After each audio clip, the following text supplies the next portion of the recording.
Hello वसुधा। दीदी दस आगे क्यों बोल सकती ऐसे ऐसे। Good evening, Vasudha. Good evening, everyone. Good evening. Good evening.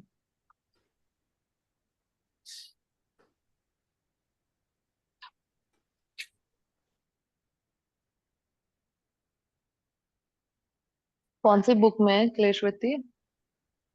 Important topics वाली बुक में। ओके।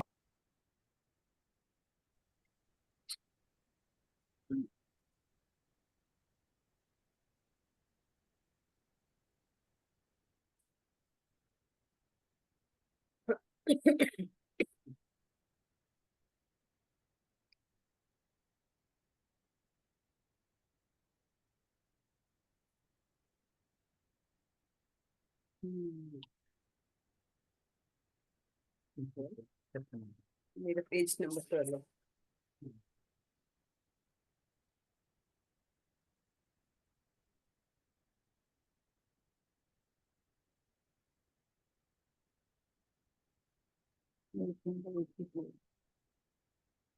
करें क्या स्टार्ट? ठीक है। Last session before mid term. नहीं नहीं, अभी उसको नहीं। चले तो क्लेश और वृत्ति, ठीक है। आप लोग का पेज नंबर 84 है ना। तो चित्त, वृत्ति और क्लेश, पहले पैराग्राफ में कुछ भी नहीं है पढ़ने जैसा, ठीक है। वाया योग थेरेपिस्ट शुड लर्न अबाउट वृत्ति एंड क्लेश, ठीक है। तो योग जो है उसमें लिखा हुआ है मेनली मेंटल एस्पेक्ट से डील करता है, ठीक है। तो महर्षि पतंजलि जी ने हमारे मन के बारे में, मतलब बहुत ही सटलेस्ट मन की बहुत बारीकियों के बारे में इतने अच्छे से बताया हुआ है महर्षि पतंजलि जी ने, कि एक तरीके से पतंजलि योग दर्शन को हम कह सकते हैं एक साइकोलॉजी, ह्यूमन साइकोलॉजी के ऊपर एक बहुत ही एडवांस टेक्स्ट कह सकते हैं उसे, बहुत ही कंसंट्रेटेड टेक्स्ट। तो क्योंकि आजकल जो डिसीज है मेनली साइकोसोमेटिक डिसीज है जो हमारे मन से उपजी हैं, तो इसलिए हमें वृत्ति और क्लेश, क्योंकि वो हमारी जो मनोमय कोश जो हमारा डिस्टर्ब्ड है, वो हमारे मन में बहुत सारे क्लेश हैं, वृत्तियां हैं, उसकी वजह से डिस्टर्ब्ड है।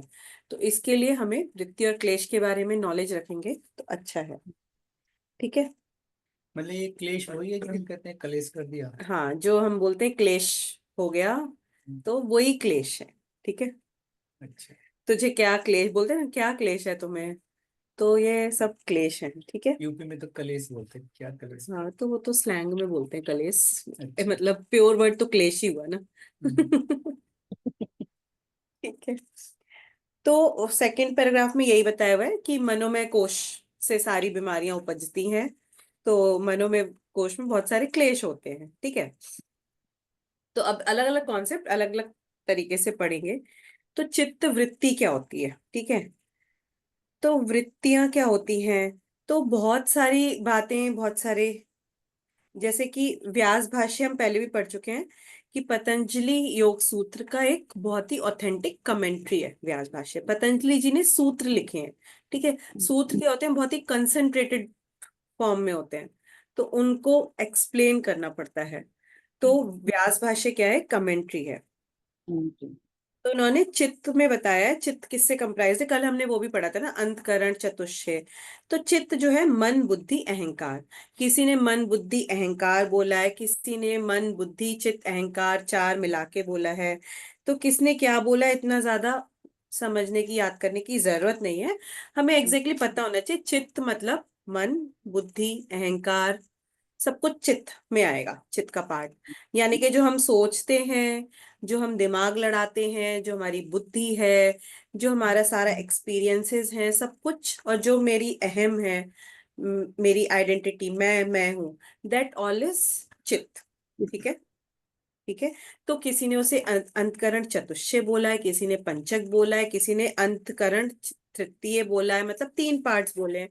बट अल्टीमेटली सब लोग एक ही बात बोलना चाह रहे हैं, ठीक है। तो सांख्य दर्शन में मन बुद्धि अहंकार बोला है, मतलब अंतकरण त्रिविधम, मतलब तीन। तो अल्टीमेटली बात तो लौट फेर के एक ही है, ठीक है। तो किसने चार बोले, किसी ने पांच बोले, किसी ने तीन बोले, उसमें हमें घुसना नहीं है। बस मन यानी के स्टोर हाउस, बुद्धि यानी कि विवेक बुद्धि, अहंकार यानी कि आईनेस, और अगर चित्त और जोड़े तो मेमोरीज। ठीक है। तो वृत्ति क्या होती है? ठीक है।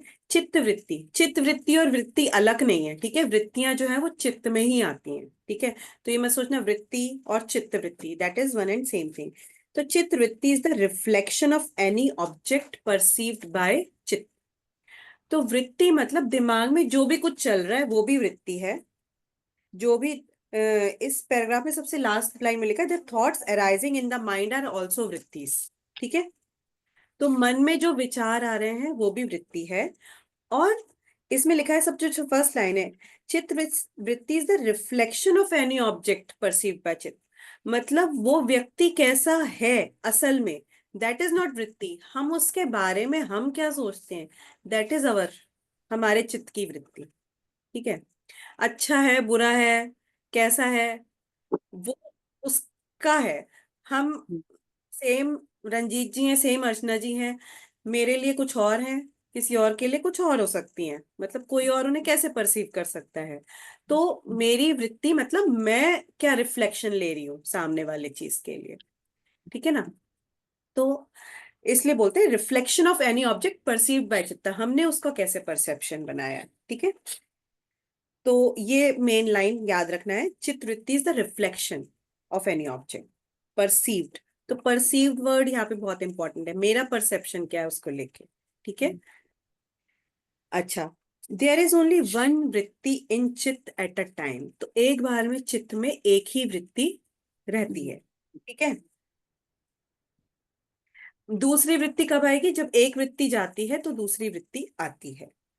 बट कंटिन्यूअसली एक के बाद एक के बाद एक के बाद हमारे मन में वृत्तियां आती रहती हैं। कहते हैं ना, मन यहाँ बैठा है, हम एक बार मन पूरा दुनिया घूम के आ सकता है 1 मिनट में, है ना। With in fraction of seconds पूरी दुनिया घूम के आ सकते हैं। तो बट एट अ टाइम एक वृत्ति रहती है, बट कंटिन्यूअसली एक के बाद एक के बाद एक के बाद, मतलब कहाँ से शुरू कर रहे थे और कहाँ पे जाके खत्म होता है ना हमारा मन का सोच। तो बैठे ऐसे बैठे होता पूरी दुनिया घूम लेता है। है। हाँ। ठीक है।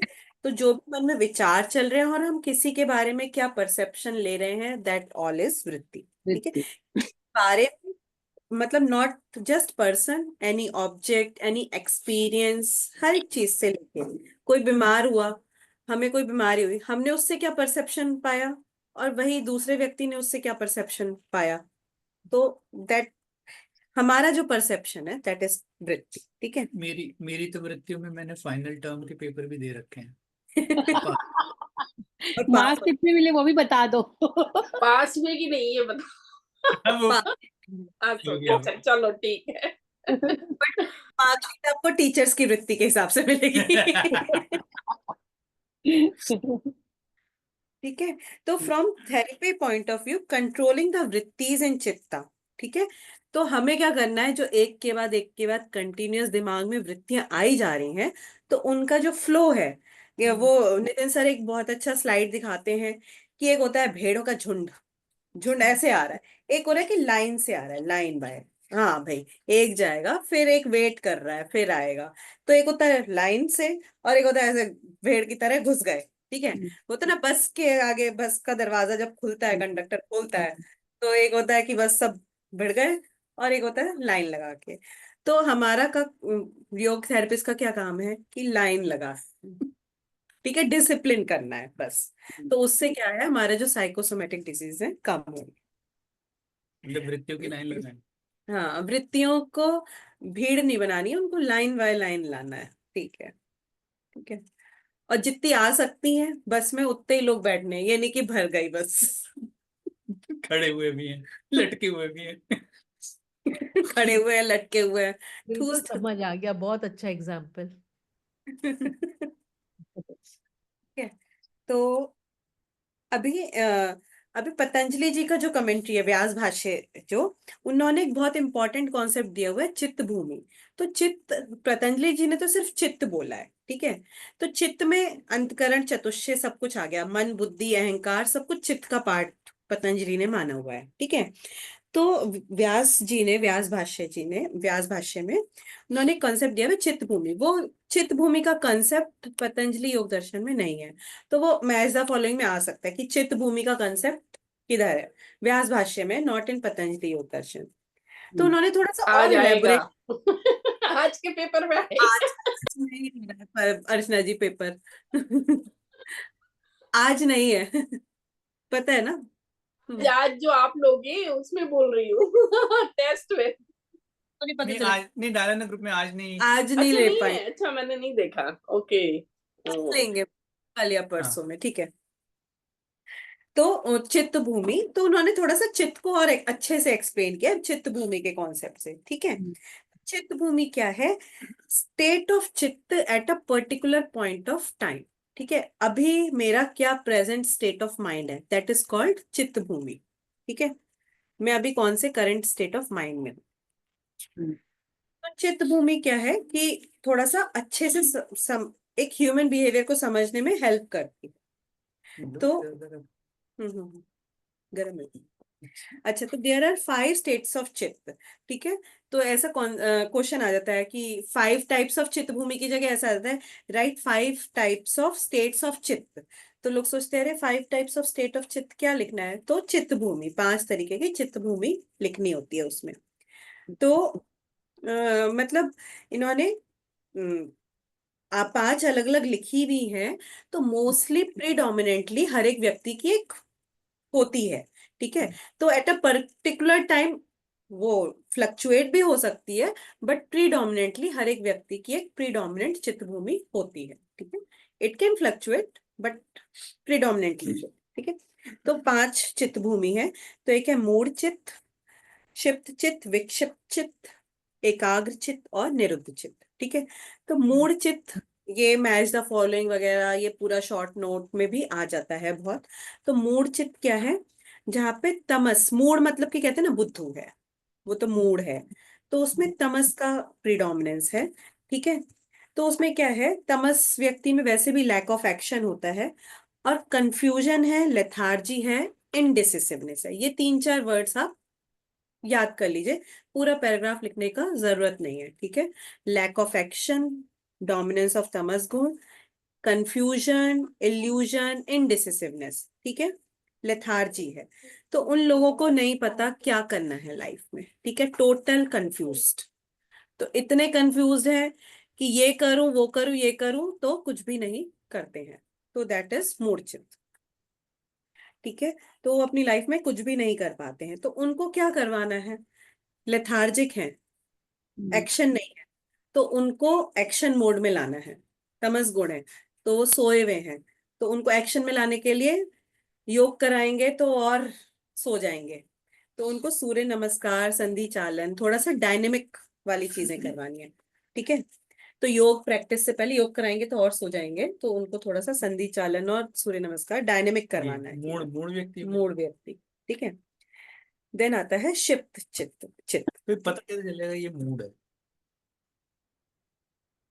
मतलब कुछ लोग आके बोलते हैं हमें ट्रायल क्लास दे दो।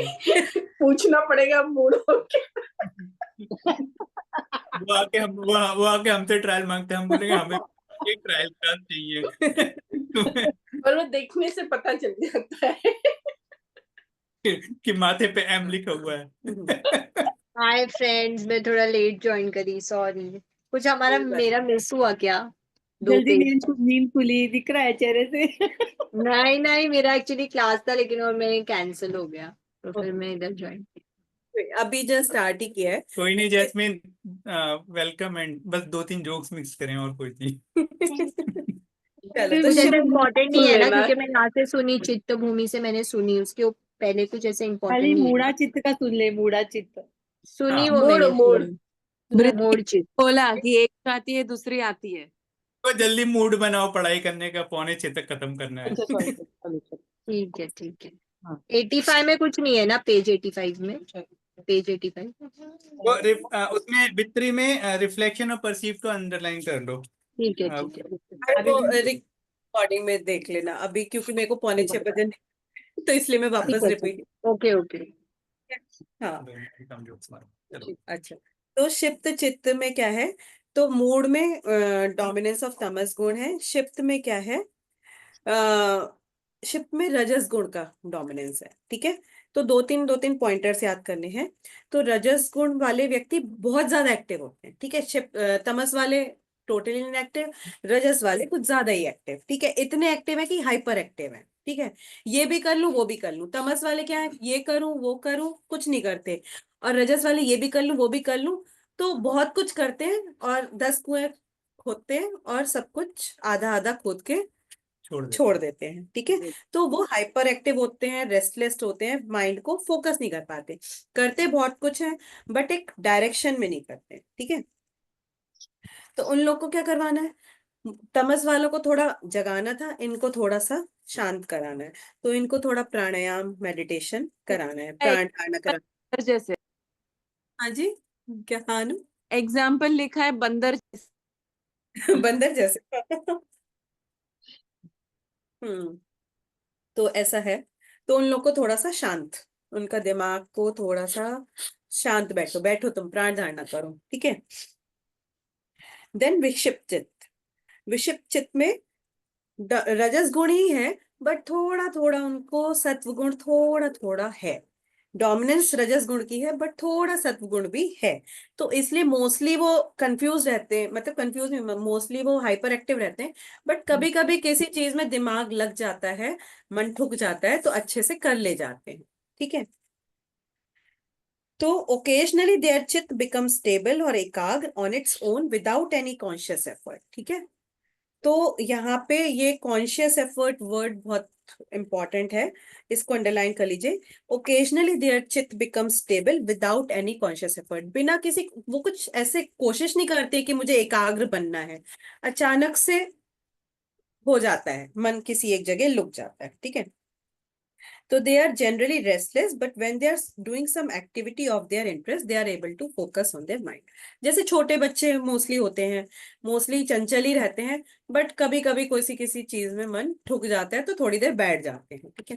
तो ऐसे लोगों को थोड़ा सा चैनलाइज करना है कि हाँ भाई, कुछ उसे उन्हें डायरेक्शन देना है कि वो थोड़ा ज्यादा उनका सत्व गुण को आगे बढ़ाया जा सके।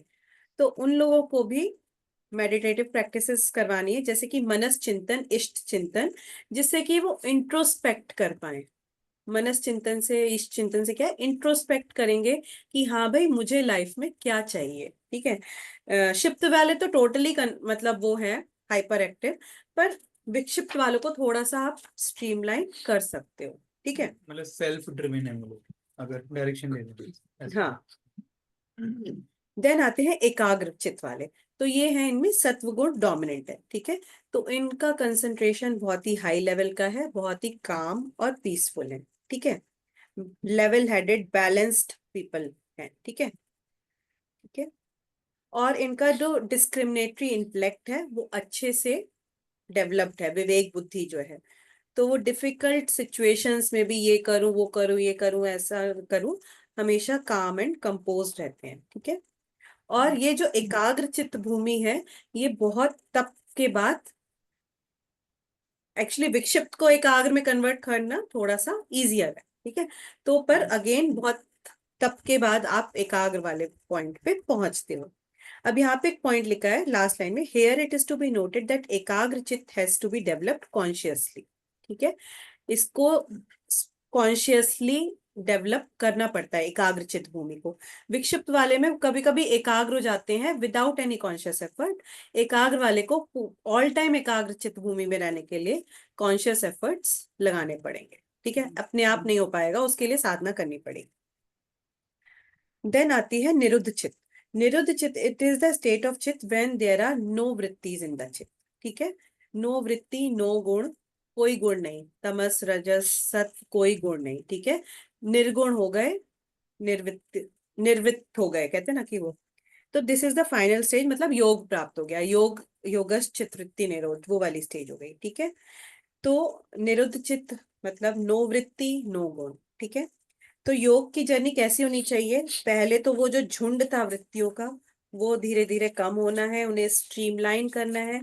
धीरे धीरे धीरे स्ट्रीमलाइन करके मैनी वृत्ति से एक वृत्ति पे आना है, और फाइनली वो एक वृत्ति से भी परे हो जाना है, ठीक है। नो वृत्ति इन द चित्त। एकाग्र एकाग्र चित्त जो चित्ता है, इसको कोई थेरेपी ये नहीं है ना, थेरेपिकल जो थेरेपी नहीं है ना इसके लिए कोई भी, जैसे आप बोल रहे हो इसके लिए है, मेडिटेशन है, प्राणायाम है, क्षिप्ता चित्त जो आपने बोला। एकाग्र होने के लिए उतनी सारी थेरेपी करी तो जाके वो एकाग्र बनेंगे।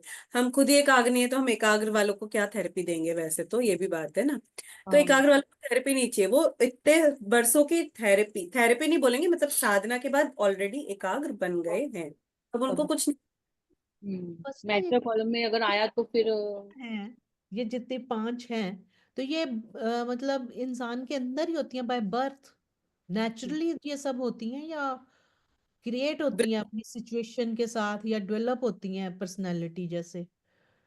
अब ये तो कह नहीं सकते at a particular state of time क्या चित्त भूमि है, तो अच्छा, ऐसे बोलते हैं ये कि बदलती रहती हैं, यानी चित्त हाँ, जो है वो बदलता रहता है, कभी कैसे कभी। हाँ बदलता रहता है, बट प्रीडोमिनेंटली हर एक व्यक्ति का थोड़ा सा तो एक अलग होता है। अलग पर्सनालिटी होती है ना, कोई कैसा है कोई कैसा है, उसके हिसाब से। और हम्म। एक होता है कि हम अपने संस्कार थोड़े हम्म। वो लेके भी आते हैं, कुछ संस्कार डेवलप भी होते हैं। तो कुछ संस्कार जैसे शादी के बाद कुछ संस्कार चेंज हो जाते हैं, जिस जाते उसमें हम गए तो चित्त भूमि चेंज भी होती है, बट प्रीडोमिनेंटली काफी लंबे समय तक हर एक व्यक्ति की वो एक रहती है। होती है। ठीक है, थैंक यू। ठीक है। तो फिफ्थ, तो एकाग्र चित्त में खाली एक वृत्ति होती है। ठीक है, एकाग्र चित्त मतलब उन्हें पता है कि मुझे ये चीज चाहिए, और निरुद्ध यानी कि कोई वृत्ति नहीं। ठीक है, तो निरुद्ध वाली जो तो निरुद्ध वालों को भी कोई, उनको क्या थेरेपी चाहिए, है ना। तो एकाग्र वालों को भी कोई थेरेपी नहीं चाहिए, उनको और ज्यादा और साधना करेंगे और साधना करेंगे तो धीरे धीरे निरुद्ध वाले स्टेट पे भी पहुंच जाएंगे। ठीक है, तो fifth stage is for higher yogis. ठीक है, तो हमने ये चित्त भूमि का कॉन्सेप्ट अच्छा है कि हमें इन जनरल जैसे जो हमारे पास आए, जैसे ग्रुप क्लास लेते हैं या पर्सनलाइज भी क्लास लेते हैं, तो किसको क्या कराना है, ये नहीं कि बस सबको हाँ प्राणायाम ही करवाना है। प्राण धारणा, साक्षी भावना सब किसी को नहीं जमती, कुछ लोग इतने चंचल होते हैं, तो फिर थोड़ा सा डिपेंड करता है कि क्या करवाना है, तो देखना पड़ता है। बोले मतलब बोले। हमारे कैंडिडेट ऐसे भी हैं कि वो प्राणायाम करते करते भी बार बार घड़ी देख लेते हैं। तो अब लेकिन हम उन्हें कुछ कहते नहीं है, बट उनकी वृत्ति वैसी है। हम्म, मतलब वृत्ति बोलूं मैं चित्त बोलूं? जो भी है, मतलब वृत्ति नहीं, वृत्ति तो कैसी भी होती, चित्त उनकी चित्त भूमि ऐसी। मतलब हर एक पोस्चर के बाद नहीं है जब चित्त, चंचल मन। चित्त शांत नहीं रखा है उन्होंने। मतलब हर एक posture के बाद जब हम बोलते हैं come back to initial relaxation position, उसमें उनका एक स्टेप होता है मतलब घड़ी देखना। तो मतलब मतलब no bad feeling about him, मतलब जस्ट एक observation I am sharing. Otherwise करते सब बहुत अच्छे से हैं वो, हाँ। बहुत ही सिंसियर हैं, बट हाँ घड़ी वाला वो एक पॉइंट है बस। ठीक है, अभी आए हम वृत्ति पे। ठीक है, तो चित्त की भूमि ये एक अलग कंसेप्ट था जो व्यास भाष्य ने अलग से एक्सप्लेन किया, but it is very interesting concept. ठीक है, तो वृत्ति जो है 5 प्रकार की है, पतंजलि जी ने बताई दी है, प्रमाण, विपर्य, विकल्प, निद्रा और स्मृति है। ठीक है, स्मृति, तो 5 वृत्ति है। तो प्रमाण वृत्ति, प्रमाण पता है ना, मुझे प्रमाण पत्र चाहिए, प्रूफ, प्रूफ चाहिए हर जिस। ठीक है, तो it is related to the process of knowledge. तभी प्रोसेस ऑफ नॉलेज थोड़ा सा कंफ्यूजिंग वर्ड है, यहाँ पे एक लिख दो, it is related to the process of valid correct knowledge. तो आप वहां पे एक पॉइंट अलग से लिख लो, तो वहां पे वैलिड नॉलेज जो करेक्ट नॉलेज है दैट इज प्रमाण वृत्ति। ठीक है, वी गेट, तो जो बिल्कुल फुल प्रूफ है कि जिसका प्रमाण, सारे प्रमाण मौजूद हैं कि हाँ भाई ये नॉलेज बिल्कुल सत्य है। ठीक है, तो सत्य नॉलेज हमें 3 तरीके से मिलती है। प्रत्यक्ष प्रमाण, प्रत्यक्ष यानी कि आंखों देखा। ठीक है, तो डायरेक्ट कॉग्निशन मतलब डायरेक्ट इंटरेक्शन। ठीक है, आंखों देखा कानों सुना। ठीक है, तो डायरेक्टली मैंने अपनी आंखों से देखा है और अपने ही कानों से सुना है, तो वो प्रमाण वृत्ति। ठीक है, प्रत्यक्ष प्रमाण, तो इसलिए मुझे उस बारे में बिल्कुल सही बात पता है। अनुमान प्रमाण, अनुमान यानी कि इन्फ्रेंस, अच्छा ऐसे ऐसे हुआ था तो अंदाजा लगाया कि ऐसे होगा, तो इन्फ्रेंस ड्रॉन किया। तो अनुमान वृत्ति के लिए पहले से प्रायर नॉलेज होना जरूरी है। अनुमान हम तब लगाते हैं ना जब दो चीजों का आपस में कुछ कोरिलेशन हो, पहले से हमें पता हो कि अच्छा, जैसे होता है कि घंटी बजेगी तो ब्रेक होगा तो खाना आएगा। तो कभी तो पहली बार घंटी बजी होगी और खाना आया होगा, तो कोरिलेशन लगाया कि अच्छा अब जब जब घंटी बजेगी खाना आएगा। तो वहां पे पहले प्रायर नॉलेज, पहले प्रत्यक्ष प्रमाण होना चाहिए, फिर उसके बाद अनुमान प्रमाण होता है। ठीक है। Here it is important that we must have prior knowledge about the relationship between। ठीक है। तो धुआं है तो कहीं तो आग लगी होगी, ठीक है, वैसा टाइप का। तो पहले कोई, तो एक अनुमान प्रमाण में मतलब हम रिलेशनशिप फाइंड आउट करते हैं दो घटनाओं के बीच की। ठीक है। अगम प्रमाण, अगम क्या होता है? टेस्टिमोनी। ठीक है। तो एक होता है प्रत्यक्ष, आंखों देखा कानों सुना। एक होता है अनुमान प्रमाण, अनुमान लगा लिया ऐसा है, कहीं धुआं है तो आग लगी होगी। अगम यानी कि टेस्टिमनी। टेस्टिमनी इसको बोलते हैं शब्द प्रमाण, कि भाई उसका शब्द मेरे लिए सत्य है। ठीक है। तो शब्द प्रमाण की getting knowledge from a reliable source in the form of words. ठीक है। किसी रिलायबल सोर्स से उसके शब्दों के द्वारा, शब्द, शब्द मतलब बोले हुए नहीं, लिखे हुए शब्द भी हो सकते हैं। जैसे वेद, वेदों का हम कहते हैं कि वेद की जो नॉलेज है दैट इज अगम प्रमाण। ठीक है। या किसी पे हम जैसे सावन सर जो अभी हमें बोलेंगे, वो हमारे लिए क्या है? अगम प्रमाण, कि भाई सावन सर ने बोल दिया ना, हाँ तो बस सही ही होगा। जैसे बोलेंगे कि सूर्य पूरब में उगता है, तो ये भी बोल सकते हैं, ऐसा भी हो सकता है। ये तो प्रमाण है, हाँ ऐसा अ, भी हो सकता है ना। प्रत्यक्ष प्रमाण है। हाँ मतलब प्रत्यक्ष प्रमाण हो गया। और सच क्या बोले जिसे किसी के द्वारा कही गई बात जो प्रमाण है, मतलब जैसे आपने वो सावन सर का दिया तो वो प्रमाण हो गया ना, कि हाँ यही बात है, सत्य है, किसी जो लिखा रिलायबल, है वेदों में, लिखा है जो चीज वही हुई। मतलब किसी ट्रस्टवर्दी पर्सन, ठीक है, ने जब बोला है। ठीक है। ये तो वो हम, वेदों का भी एग्जाम्पल अच्छा है ना, वेदों का एग्जाम्पल जो लिखा है, हाँ। ठीक है, तो वेदों से जो नॉलेज आती है दैट इज ऑल अगम प्रमाण। ठीक है। तो देन नेक्स्ट एग्जाम्पल लिखा है perfect observation of the condition of the patient by the therapist. ठीक है। तो ये क्यों बता रहे हैं? जब हमारे पास कोई पेशेंट आया तो उसकी हालत कैसी है, एक तो हम देखते हैं, हम देख रहे हैं ना उसे कैसा लग रहा है वो इन जनरल, तो वो प्रत्यक्ष प्रमाण है। ठीक है। फिर उसके जैसा व्यक्ति, फिर हम अनुमान लगाते हैं वो वाला पेशेंट ऐसा आया था, वो ऐसे खांस रहा था, ये ऐसे खांस रहा है, तो शायद इसको भी ये प्रॉब्लम होगी। वो ऐसे पद्मासन में नहीं बैठ पा रहा था तो ये भी नहीं बैठ पा रहा है, तो शायद इसको भी ये चीज यहाँ पे घुटने में ये दिक्कत होगी, यहाँ का टाइटनेस होगा। तो ऐसे हम अनुमान भी लगाते हैं, प्रत्यक्ष प्रमाण हम देखते हैं। फिर हम उसकी कोई, जैसे अगर वो अपनी मेडिकल रिपोर्ट्स लेके आता है, कुछ टेस्ट रिपोर्ट्स लेके आता है, तो उसके बेसिस पे हम अगम प्रमाण। तो अगर हमें पास कोई थेरेपी के लिए कोई आता है क्लाइंट, तो हम तीनों प्रमाण वित्तीय वहां पे यूज करते हैं उसकी कंडीशन को समझने के लिए कि वो कैसा है। ठीक है। देन आता है विपर्य। तो एक होती है प्रमाण वृत्ति मतलब करेक्ट नॉलेज, देन होती है विपर्य, विपर्य यानी कि फॉल्स नॉलेज, टोटली फॉल्स। ठीक है। तो इन प्रमाण चित्त वृत्ति, chitta takes the form exactly as per the object. ठीक है। तो वृत्ति क्या होती है? हम कैसे परसीव करते हैं। ठीक एक है। मिनट बसदा, एक मिनट। ये जो प्रमाण प्रमाण लिखने को आया, तो उसके ये तीन अपने को एग्जाम्पल देने होंगे ना हम लोगों को। ये अभी जो आपने प्रत्यक्ष प्रत्यक्ष अनुमान और ये, इसके सिर्फ सिंगल के प्रमाण, इसके हैं प्रणाम के हाँ प्रमाण के सिंगल के खाली वो तीन लिखने हैं पूरे। फिर ये अलग हो गई वृत्ति। हाँ, ये दूसरी वृत्ति विपर्य। ठीक ठीक, है। थैंक आ जाता है 5 वृत्तियां लिखो, यू। या प्रत्यक्ष प्रमाण के बारे में लिखो, तो आ जाते हैं ऐसे शॉर्ट नोट्स। ठीक है। तो विपर्य, तो प्रमाण में जो चित्त ने परसीव किया एग्जैक्टली जैसा ऑब्जेक्ट था बिल्कुल वैसा ही परसीव किया, तो प्रमाण हो गई। विपर्य में उसने उसका बिल्कुल अपोजिट परसीव किया, जैसा था बिल्कुल ही उल्टा परसीव कर लिया। ठीक है।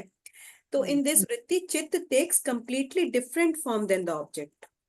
ठीक है, कोई व्यक्ति बहुत ही सीधा साधा है और मैंने समझ लिया अरे ये तो बहुत ही तेज तर्रार है, तो कंप्लीटली विपर्य हो गया, मतलब कंप्लीटली विपरीत मैंने उसको समझ लिया। ठीक है। तो ये जैसे क्या होता है कि अंधेरे में एक रस्सी पड़ी थी और मैं डर के मारे सांप समझ के भाग के आ गई, तो कंप्लीटली मैंने उसको कंप्लीटली डिफरेंट समझ लिया। ठीक है। तो many times patient is perceiving, तो क्या होता है, कई बार क्या होता है कि कहाँ पे हमने अभी पढ़ा था, किसी ने तो एलुमनाई ग्रुप में भेजा था कि क्या होता है कि जैसे दर्द होता है, जैसे यहाँ पे लेफ्ट साइड किसी को दर्द होता है। ठीक है, अभी सीपीआर का भी जैसे होता है ना, हुआ था सेशन जिसने अटेंड किया होगा, अगर लेफ्ट साइड चेस्ट के नीचे दर्द हो रहा है तो सबको लगता है अरे हार्ट अटैक का पेन है क्या, कुछ एंजाइना का पेन है क्या। डॉक्टर के पास जाके कहते हैं तो डॉक्टर बोलता है नहीं नहीं ये तो एसिड अटैक है, नॉट हार्ट अटैक। ठीक है, तो कंप्लीटली उस पेन को कंप्लीटली मैंने हार्ट पेन समझ लिया। तो कई बार पेशेंट को तो नहीं पता है नॉलेज, वो आपके पास आएगा, डॉक्टर साहब मेरे को ये, वो डॉक्टर साहब नहीं सॉरी मतलब जो भी, कि मुझे ऐसा हो रहा है ऐसा हो रहा है। ठीक है, तो हमें वो समझना है, हमें उसके विपर्य को प्रमाण में कन्वर्ट करना है। उसने जो अपने मन में ख्याली पुलाव बना रखा है अपनी बीमारी को लेके, अपनी कंडीशन को लेके, हमें उसे प्रमाण की तरफ लेके जाना है। ठीक है, तो आधी बीमारियां जब उसका डिल्यूजन ही ठीक हो जाएगा, तो आधी बीमारी वहीं ठीक हो जाती है जब डर खत्म हो जाता है। तो कई बार एक होता है ना कि बीमारी का एक बेवजह डर बना के रखा है, जबकि उसकी जो प्रॉब्लम है इतनी बड़ी है नहीं। तो एज अ थेरेपिस्ट हमारा ये भी रोल है कि उसका डर निकालना, डर निकल गया तो आधी बीमारी वहीं ठीक हो जाती है। तो विपर्य प्रमाण का मतलब ये रोल है बताने का, सॉरी विपर्य वृत्ति का। देन आती है विकल्प वृत्ति। ठीक है, तो विकल्प it is imagination, but any imagination cannot be called as vikalpa vritti. There are two conditions. Imagination has to be created by the power of words of other person, and the words spoken or read need to be describing completely unrealistic or unreal object. ठीक है, तो विपर्य वृत्ति में क्या था, रस्सी तो थी, कुछ तो था, मैंने रस्सी को अंधेरे में सांप समझ लिया, पर कुछ तो था। विकल्प में क्या है, कुछ था ही नहीं, रस्सी भी नहीं थी, सांप भी नहीं था, और मैं बेवजह सांप समझ के आ गई। ठीक है, तो दैट इज विकल्प, कि कंप्लीटली अनरियलिस्टिक, कुछ था ही नहीं, ना तो रस्सी थी, मैं बेवजह सांप देख लिया समझ लिया। तो कंप्लीटली अनरियलिस्टिक होना चाहिए। और तो ज्यादा इसके वर्ड्स में मत जाइए, मतलब विपर्य यानी कि फॉल्स नॉलेज, और विकल्प यानी कि कंप्लीटली अनरियलिस्टिक इमेजिनरी थी। ठीक है, तो इमेजिनरी चीजों से भी कई बार क्या होता है, माइंड में फियर लेके आता है। कभी कभी पेशेंट जो होते हैं, क्लाइंट्स होते हैं, जैसे कोविड का एग्जांपल दे सकते हैं। कोविड के टाइम पे कितने कितने फियर थे लोग, कोई को थे ना, लोग जाते थे कहते थे अरे आज मेरे को कोविड का वायरस दिखा मार्केट में, ऐसे आ जाता ना जोक। तो दैट इज कंप्लीटली अनरियलिस्टिक। ठीक है, तो कोविड का वायरस दिख ही नहीं सकता ना ऐसे मार्केट में जाएंगे तो ऐसे भी जोक्स थे। तो बेवजह का फियर, ठीक है, एक होता है कि फियर है बट थोड़ा सा इमेजिनरी फियर है, जैसे ये हार्ट वाला पेन था, पेन तो था बट वो एसिड वाला पेन था, उसे पेशेंट हार्ट वाला समझ रहा था। ठीक है, और यहाँ पे पेन है ही नहीं, बस पेन हो रहा है, पेन हो रहा है, पेन हो रहा है, इमेजिनरी पेन हो रहा है। ठीक है, ये सुन लिया कि अरे मेरे मेरे भाई को भी अभी कुछ रिसेंटली कुछ हुआ है, रिलेशन में किसी को हार्ट अटैक से कुछ उसको बाईपास करवानी पड़ी, तब से हमको भी पेन होने लगा। ऐसे बहुत सारे लोग होते हैं ना कि अरे मुझे भी कुछ कुछ कुछ कुछ पेन हो रहा है। तो आलू पुलाव। हाँ, तो दैट इज विकल्प। ठीक है, जैसे भूत देख लियो। तो उसके लिए भी हमें उसको थोड़ा सा प्राण धारणा प्राणायाम करवाना है, उसको शांत करना है, उसके मन से फियर निकालना है, तभी तो थेरेपी काम करेगी ना। फियर है तो थेरेपी काम नहीं करेगी। निद्रा वृत्ति। ठीक है, तो निद्रा मतलब it should not be translated mistaken as sleep. ठीक है, निद्रा वृत्ति इज एक्सपीरियंस्ड ओनली इन सुषुप्ति अवस्था, दैट इज नॉर्मल स्लीप में नहीं, जब हम कंप्लीटली ड्रीमलेस, सुषुप्ति यानी कि कंप्लीटली ड्रीमलेस स्लीप में होते हैं, उस समय जो वृत्ति होती है। ठीक है, तो उस समय वी आर एक्सपीरियंसिंग नथिंगनेस, ठीक है। बट जब हम सो के उठते हैं तब वो एक्सपीरियंस होता है हमारे साथ कि अच्छा मैं डीप स्लीप में था, कुछ भी नहीं मेरे दिमाग में था। तो दैट इज निद्रा वृत्ति। तो निद्रा वृत्ति को निरुद्ध चित्त नहीं समझना, ठीक है। तो निरुद्ध चित्त तो जगे हुए भी वो निरुद्ध चित्त है, ठीक है। निद्रा वृत्ति ओनली सोते समय है, ठीक है। और निद्रा वृत्ति में एटलीस्ट कोई नॉलेज नहीं है, बट नॉलेज ऑफ नथिंगनेस फिर भी है, निरुद्ध चित्त में वो भी नहीं है। देन आता है स्मृति। तो स्मृति मतलब हमारी मेमोरीज, ठीक है, जो हमने ऑलरेडी एक्सपीरियंस किया है उस अपनी यादों में जीना, दैट इज कॉल्ड स्मृति। तो we can not have any memory of any object that we have not experience. जो हमने एक्सपीरियंस किया है उसके बेसिस पे अपने यादों में रहना, ठीक है। तो स्मृति जो है दोनों ही प्रकार की, अच्छी या बुरी, दोनों ही स्मृतियां हमें थोड़ा सा बांध के रखती, ठीक है। तो इसमें लिखा हुआ है कि they could be pleasant as well as unpleasant, we relieve the pen.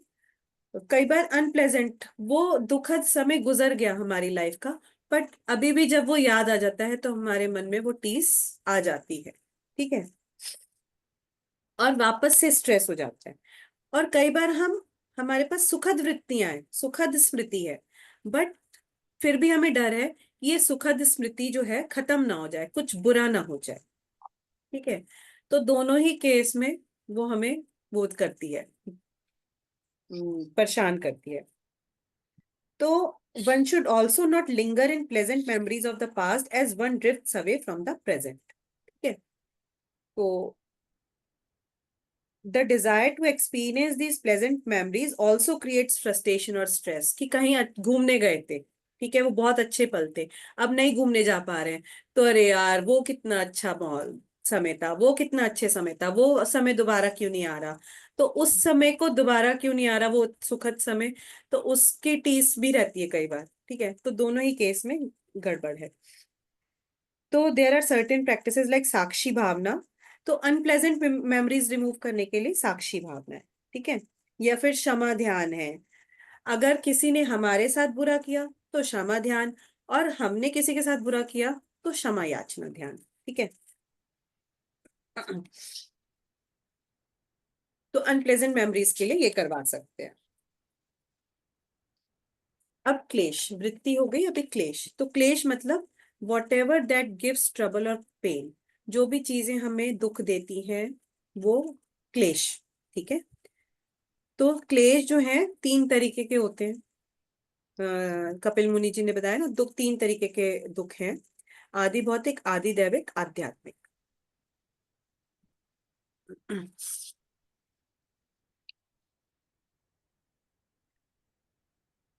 तो सांख्य दर्शन में उसे दुख बोला है, और महर्षि पतंजलि जी ने योग दर्शन में उसको उसी दुख को क्लेश बोला है, ठीक है। तो सारी जो भी हमारी साइकोसोमेटिक डिजीज हैं वो क्लेश की वजह से है, ठीक है। तो सेकंड पैराग्राफ में लिखा है, Patanjali ji says perceptions and thoughts coming to mind are chittavritti. जो भी हमारे विचार में मन आ रहे हैं, जो भी हम किसी को चीज को लेके अपना परसेप्शन बना रहे हैं, दैट इज वृत्ति। एंड सफरिंग्स ऑफ माइंड, मन की जो उन वृत्तियों की वजह से मन में जो हम सफरिंग कर रहे हैं उसको बोलते हैं क्लेश, ठीक है। तो क्लेश और वृत्ति का कंसेप्ट हमें इसलिए पढ़ाया जा रहा है कि जो क्लाइंट है उसका हम थॉट पैटर्न समझें और उस हिसाब से उसको प्रैक्टिस कराएं, उसको थोड़ा सा काउंसलिंग भी करें, जिससे कि दोनों तरफ से हम उसको ठीक हील कर पाए। तो वृत्तिज, अच्छा वृत्तिज के 2 और प्रकार दिए हुए, तो वो क्लासिफिकेशन 5 वृत्तियां अलग था, ये अलग क्लासिफिकेशन है, क्लिष्ट वृत्ति और अक्लिष्ट वृत्ति, ठीक है। तो वेन वृत्ति, जब कोई वृत्ति क्लेश युक्त होती है तो उसे बोलते हैं क्लिष्ट वृत्ति, और जब कोई वृत्ति बिना किसी क्लेश की होती है उसे बोलते हैं अक्लिष्ट वृत्ति, ठीक है। तो कोई भी वृत्ति बिना किसी क्लेश के नहीं होती है, ओनली योगीज हैव अक्लिष्ट वृत्ति, ठीक है। कॉमन मैन की सारी वृत्तियां, जो हमने 5 वृत्तियां पढ़ी, सारी क्लिष्ट युक्त ही है, ठीक है। तो हमारा क्या पर्पज है, अपने क्लेश को धीरे धीरे धीरे कम करना है, ठीक है। तभी हमारी डिसीजेस कम होंगी। तो क्लेश क्या है? 5 तरीके के क्लेश हैं: अविद्या, अस्मिता, राग, द्वेष और अभिनिवेश। ठीक है, तो 5 वृत्तियां याद होनी चाहिए, 5 क्लेश याद होने चाहिए। तो अविद्या क्या है? विद्या यानी कि नॉलेज। तो अविद्या यानी कि नॉलेज नहीं, ये नहीं, अविद्या यानी कि रॉन्ग नॉलेज, गलत नॉलेज। ठीक है, तो हम कितने सारे भ्रांतियों में जीते हैं। तो भ्रांति को एक तरीके से बोलते हैं, या माया, ये जो माया है दैट इज ऑल अविद्या। ठीक है, कि ये अविद्या ही है ना। तो avidya is the root cause of all other klesha. ठीक है, तो हम इस संसार की माया में उलझे हैं, और हम सब जो हमारे साथ हो रहा है हम उसी को सत्य मान के बैठे हैं। मैं हूं, मुझे दुख हुआ, मुझे पेन हुआ, उसने मुझसे ये कहा, मैंने उससे ये कहा। ये सब कुछ क्यों है? क्योंकि ये अविद्या है। हमको लग रहा है हम ही हैं, मैं हूं, मैं ही तो इस संसार को चला रहा हूँ। तो जब ये अविद्या हट जाएगी तो सारे बाकी सारे क्लेश अपने आप ही ठीक हो जाएंगे। तो यहाँ पे एक चीज याद रखनी है कि बाकी सारे क्लेश जो है वो avidya is the root cause of all other klesha. ये फर्स्ट पैराग्राफ में कुछ नहीं है, जो नेक्स्ट पेज है ना वहां पे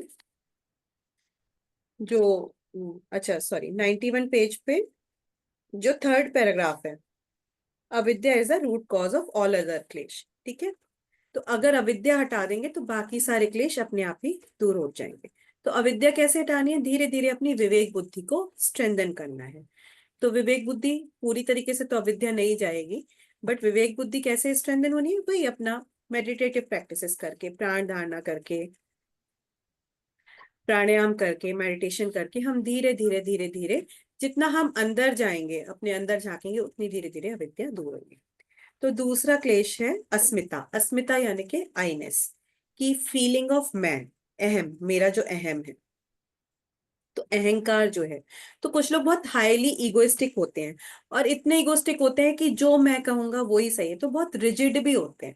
ठीक है, तो जो लोग बहुत हाईली इगोइस्टिक होते हैं, रिजिड होते हैं, तो उनकी बॉडी भी, कहते हैं ना कि हमारी बॉडी जो हमारे इमोशंस का स्टोर हाउस है, तो उनकी बॉडी भी स्टिफनेस हो जाती है। तो उनकी रिजिडिटी, लास्ट लाइन में लिखा है इसके, rigidity in thoughts hamper the discriminatory thinking ability. तो थॉट्स की जो रिजिडिटी है वो बॉडी लेवल पे भी आ जाती है। तो उनकी बॉडीली रिजिडिटी दूर कराएंगे तो धीरे धीरे थॉट्स की रिजिडिटी भी दूर होगी। तो उनको क्या कराना है? संधि चालन क्रिया, सूर्य नमस्कार, थोड़ा डायनेमिक चीज है कि बॉडी की स्टिफनेस, बॉडी की रिजिडिटी थोड़ा, नहीं तो वो आपने देखा भी होगा जो बहुत इगोइस्टिक लोग होते हैं वो ऐसे थोड़ा सा रहते हैं, थोड़ा सा, मैं बात नहीं करूंगा, कहीं शादी ब्याह में भी जाएंगे तो ऐसे बैठे रहते हैं, बिल्कुल हैंड्स फोल्ड करके बैठे रहते हैं। तो थोड़ा सा योगाभ्यास में आएंगे, थोड़ा सा हाथ पैर ऐसे ऐसे हिलाना सीखेंगे, तो थोड़ा सा उनकी बॉडी की रिजिडिटी खत्म होगी, तो धीरे धीरे धीरे बॉडी की वो माइंड पे भी परकुलेट होगी। ठीक है, तो इसमें बस इतना ही है। देन राग।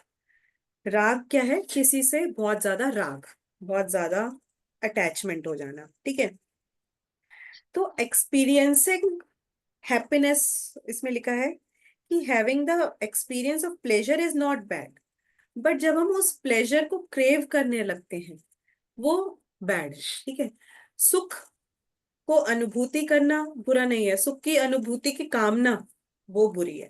ठीक है, तो कुछ भी अच्छा होता है हमें लगता है कि और मिल जाता, और मिल जाता। अरे जैसे होता है हम मायके जाते हैं तो अरे, मतलब मायके से वापस आने के बाद अरे वहां कितना मजा आ रहा था, ऐसा होता ना कि अरे थोड़े दिन और रह लेते। तो जाना बुरा नहीं है, बट वो चाहत बुरी है। तो उसके लिए, तो इनमें बहुत ज्यादा रटना नहीं है, इन सब में क्लेश में दो दो मतलब कुछ कुछ कुछ कुछ जो कैच वर्ड्स हैं वो आपको अपने दिमाग में रखने हैं। तो उसके लिए क्या है कि न- थोड़ा सा कंटेनमेंट लाना है। ठीक है, जो सुख मिला वो अच्छा है।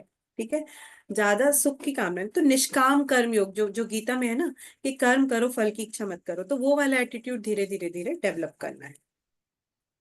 तो द्वेष, चौथा क्लेश क्या है? द्वेष। दो द्वेष यानी कि एक होता है राग, बहुत ज्यादा प्रेम, और एक होता है बहुत ज्यादा नफरत। दोनों ही बुरे हैं। तो तो अगेन द्वेष भी क्या है? किसी ने हमारे साथ बुरा किया, एक बार किया, पर हमें आज तक उससे द्वेष है। ठीक है, मतलब मायके में भाभी ने कुछ कह दिया, हाँ देश हो गया। ठीक है, तो दोनों ही चीजों में रहना बुरा है। तो एक करेक्ट प्रेजेंट स्टेट, अभिषेक।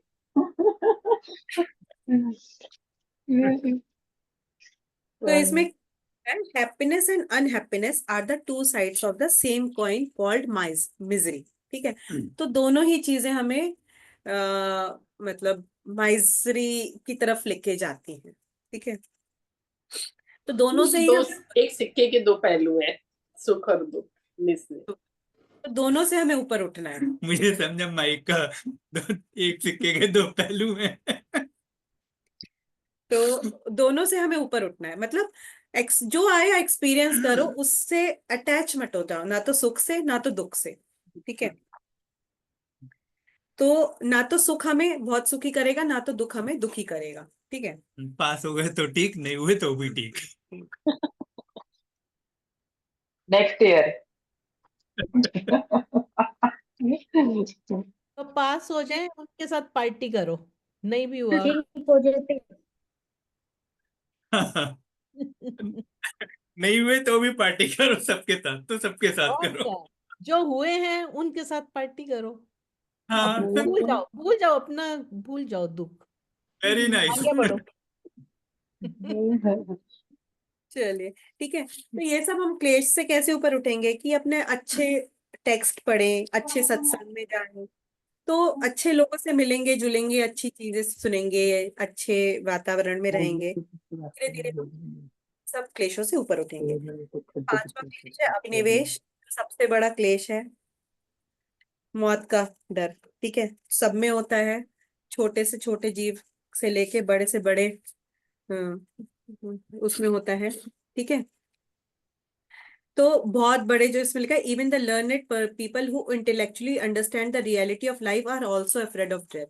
तो बड़े से बड़े ज्ञानी के अंदर भी कहीं ना कहीं छोटा सा मौत का डर होता है। ठीक है, तो पर आप देखेंगे ना, सारे क्लेश का रूट कॉज क्या है?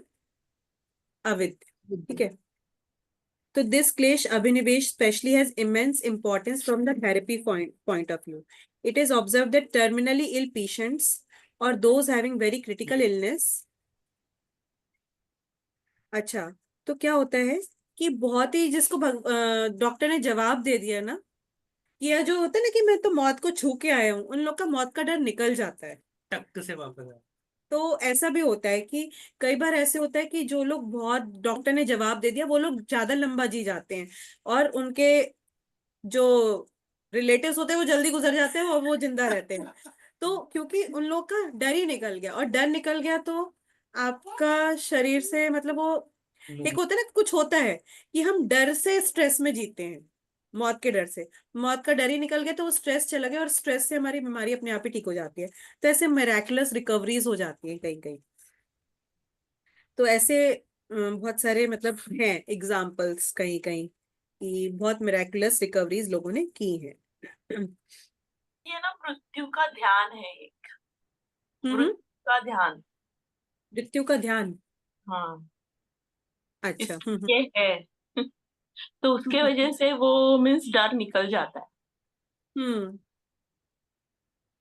तो ठीक है, तो ये सब हम क्यों पढ़े हैं कि मतलब महर्षि पतंजलि ने, हम जो अभी इतने साइकोलॉजी की इतनी बड़ी बड़ी बुक्स आ गई है, तो उस जमाने में महर्षि पतंजलि जी ने ये कितनी बहुत बेसिक चीजें साइकोलॉजी से रिलेटेड इतने सूत्र, कंसंट्रेटेड सूत्र फॉर्म में दी हुई हैं। तो उनका तो था एम, महर्षि पतंजलि जी ने योग इसलिए थोड़ी ना लिखा है बीमारियों से वो राहत पाने के लिए, उन्होंने तो कैवल्य के लिए, प्राप्त के लिए, मोक्ष के लिए लिखा था। बट एज अ थेरेपिस्ट हम ये सब चीजें इसलिए पढ़ रहे हैं कि अपने आप को और अपने क्लाइंट्स को थोड़ा सा डिसीजेस से फ्रीडम, थोड़ा बहुत राहत दे सकें। फ्रीडम तो नहीं दिला पाएंगे, बट राहत दे सके, तो इसके लिए हमें पढ़ाया गया है, और हम पढ़ रहे हैं, समझ रहे हैं। फ्रीडम तो मतलब जीवन से मुक्ति। जीवन से नहीं, फ्रीडम फ्रॉम डिसीजेज एंड अच्छा। डिसऑर्डर्स, इतने मोटे मोटे अक्षरों में लिखा हुआ है। फिर वाईटीसी में साइकोलॉजी क्यों पढ़ाया? वो एजुकेशन साइकोलॉजी। फ्रीडम ऑफ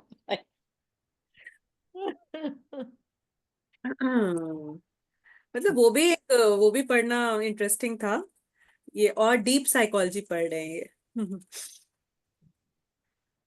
तो इसमें इसमें ये बता दो किस तरीके के सवाल है। तो इसमें सवाल true false, match the following, कुछ भी आ जाते हैं, और शॉर्ट नोट्स भी आ जाते हैं कि 5 स्टेट्स ऑफ चित्त लिखो, वृत्तिज लिखो 5 प्रकार की,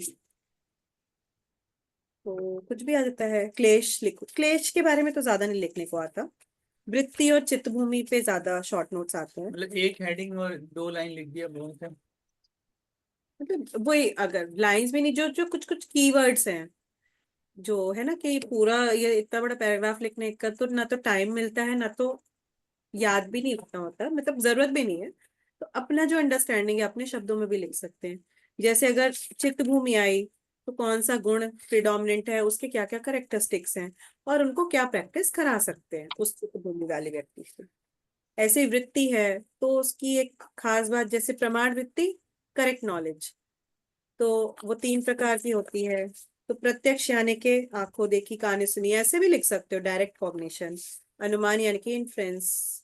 तो एक एक एग्जाम्पल भी लिख सकते हैं जो भी दिमाग में आए, जैसे सांप और रस्सी का एग्जाम्पल जहां देना है, धुआं ओवरऑल और आग और धुएं का एग्जाम्पल, वो सब ऐसे एग्जाम्पल्स भी दे सकते हैं। ओवरऑल तो सब समझ आता है, लेकिन ये याद नहीं रहता कि ये हेडिंग इसके नीचे आएगी, इनके जितने वो हैं पॉइंट्स 3 हैं उसके 4 हैं तो वो उसके नीचे आएंगे, वो मिक्स हो जाते हैं।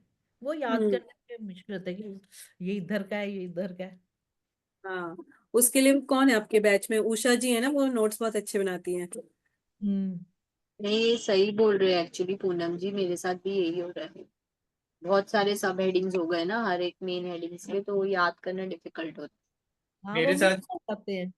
वो वैसे समझ आया हुआ है, वैसे सब्जेक्ट समझ है। आया समझ हुआ बहुत अच्छे से आ रहे हैं, सब समझ में आ गया है, बट थोड़ा है, वो एग्जाम पॉइंट देना नहीं आ एग्जाम रहा। में लिखना, हाँ, जॉट डाउन करना वो थोड़ा अच्छा है। डिफिकल्ट हो जाएगा। नहीं नहीं नहीं अभी। हम्म। नहीं मेरे साथ भी यही हो रहा है कि पढ़ रहे हैं तो सब समझ में आ रहा है, लेकिन पढ़ने के बाद फिर वो मतलब ये प्रिंसिपल में था या सेलिएंट फीचर्स, वो हम्म। लिमिटेशन, वो सेम। सेम सारे। Same same. कैसे इसकी प्रॉब्लम सॉल्व हो जाए, इतने सारे लोगों की है। अभी वसुधा जी ने इतना अच्छा वो क्वेश्चन पेपर बनाया था ना, उसमें देखो उन्होंने लिखा था ना, इसोफेगिस का एक पॉइंट इसका, ये मैंने इतने अच्छे से पढ़ा था, बट फिर भी लिखने के टाइम में थोड़ा थोड़ा भूल गई थी। बट ये कॉन्फिडेंस था कि मैंने पढ़ा है, कुछ तो याद था, थोड़ा तो लिखने आया एटलीस्ट, ये कॉन्फिडेंस था।